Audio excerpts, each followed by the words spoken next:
sabay-sabay makikulit. Sa loko ko yung ang kulit. Tayo na makisalo-salo. Yung madapa ka sa harap ng crush mo.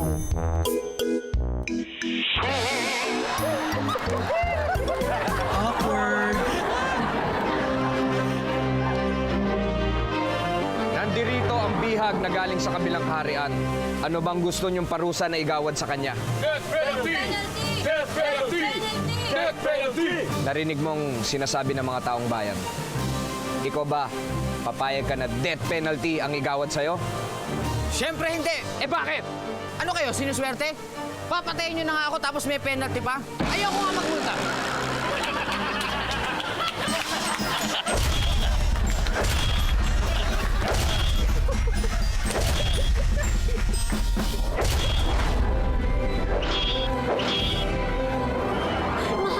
Mahal ko, gumising ka. Mahal ko. Mahal, ano nangyari? Nasaan na aking mga kaaway? Mahal ko, wala na sila. Ikinalulungkot ko, pero natalo ka nila sa laban. Ano? Hindi maaari. Mahal, Bakit? hindi ko mahawakan na aking mga binti. Pinutol ba nila ang mga binti ko? Anak ko, hindi naman mahal ko. Pero bakit wala akong makapang mga binti ko? Ganun talaga kasi pinutol nila yung braso mo.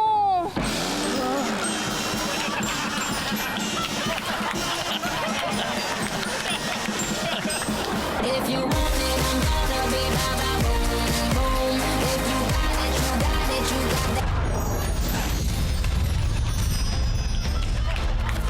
Magandang araw sa inyong lahat, mga kaibigan. Ako po, si Boy Abonga. Ang panauhin po natin ngayong gabi ay isang maituturing na eksperto sa lahat ng uri ng pelikula. Si Profesora Rustica Comendador. Isa siyang dean sa University of Technological Institute or UTI. Profesora, magandang gabi. Magandang gabi, Tito Boy. Maraming salamat po. Maraming salamat din po. Diretsahang tanong. Ano ang masasabi mo sa mga naglipa ng films ngayon? Profesora, go. Actually, ganito po yan. Marami po kaming research materials na dala-dala ngayon. Aha. At base po dito sa aming mga napag-aralan na hindi naman po naiba ang film noon sa film ngayon. Kasi mula noon hanggang ngayon, pare-parehas lang din po ang film. Plastic pa rin po siya. Yun nga lang po kami po ay natatakot sa aming pong departamento dahil hindi po namin alam kung ito po ay papanoorin pa ng mga manonood dahil po ang plastic ngayon ay pinagbabawal na sa maraming lugar sa Metro Manila. Marikina, Quezon City, 2 pesos na po ang plastic na.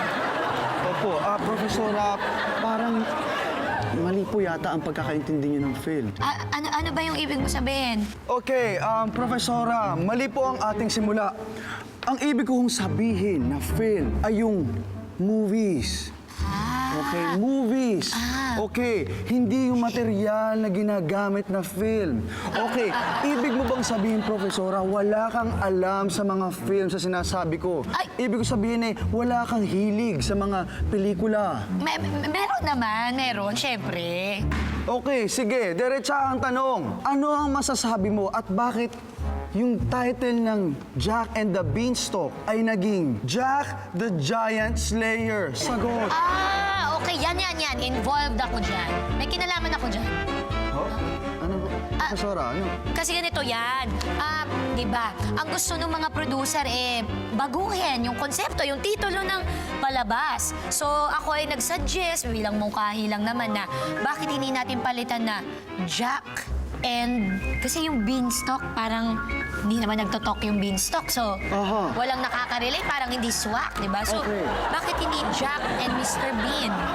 So, naisip ko parang si Mr. Bean hindi rin naman nagtotok, no? So, kinausap ko ulit yung mga producer, sabi nila dapat daw talaga may halaman. So, sinuggest ko ulit na Jack and the Petchay.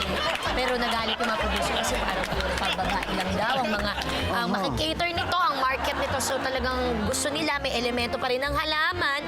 So nag-isip ako mabuti. Ang sinuggest ko na lang Jack and the Bahay Kubo. Yun. Okay, Profesora, na-lost ako doon, pero bago ako maubusan ng oras, paano natapos ang diskurso at napagpasyahang gawing Jack the Giant Slayer? Tito po, hindi ko na po alam kasi nagising po ako, tapos yun na po yun, panaginip lang pala. So you were just dreaming. Opo. Sige. Bueno, nagpapaalam na po kami. Ay, teka lang po, marami pa po akong sasabihin. Magpapaalam na tayo, Profesora. Wala kang kwentang kausap. Meron- Hanggang sa susunod, ako pa rin si Boy Abonga at ito ang Labas! Ikaw lumabas. Kakadating ko pa lang. Gusto ko dito, Profesora. Kayo na lang po lumabas. Lagi na lang po kayo. Every week kayo nandito. Ako ngayon. Yan po. Okay, for a change. Lalabas ako. Bye, Tito Boy. Dito po. Ha? Okay. Mama Neil, yung maleta ko.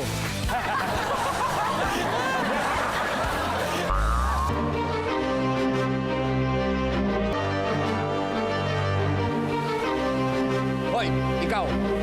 Hindi ka taga dito, no? Siguro kumukuha ka ng impormasyon sa aming kaharian. Siguro espiya ka, no? Hindi po. Pasensya na po kayo. Hindi po ako sumasagap na impormasyon sa inyong kaharian. Eh anong ginagawa mo dito sa aming kaharian? Gusto mo bang dakpin kita? Wag! Umahanap lang po ako ng signal dahil mas malakas ang wifi niyo dito eh.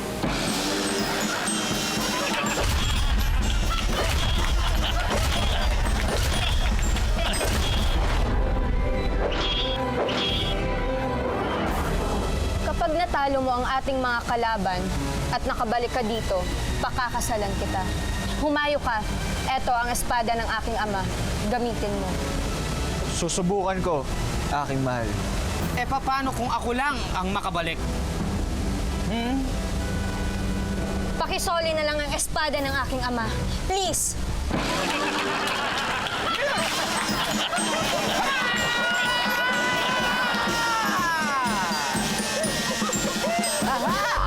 Summer na! Sa mga liga sa basketball, mapapalapit na naman sa sports ang mga kabataan sa barangay.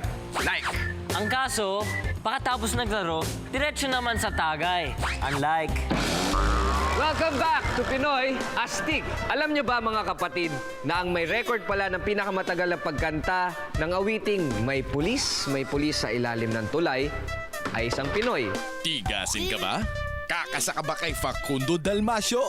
Balak pa sanang ituloy ni Facundo Dalmasio ang tuloy-tuloy na pag-break sa sariling record hanggang sa umabot ng 20 taon. Makipagtigasan ng kaastigan kay Facundo sa pagbabalik ng Loco Moco You! Pinoy Astig.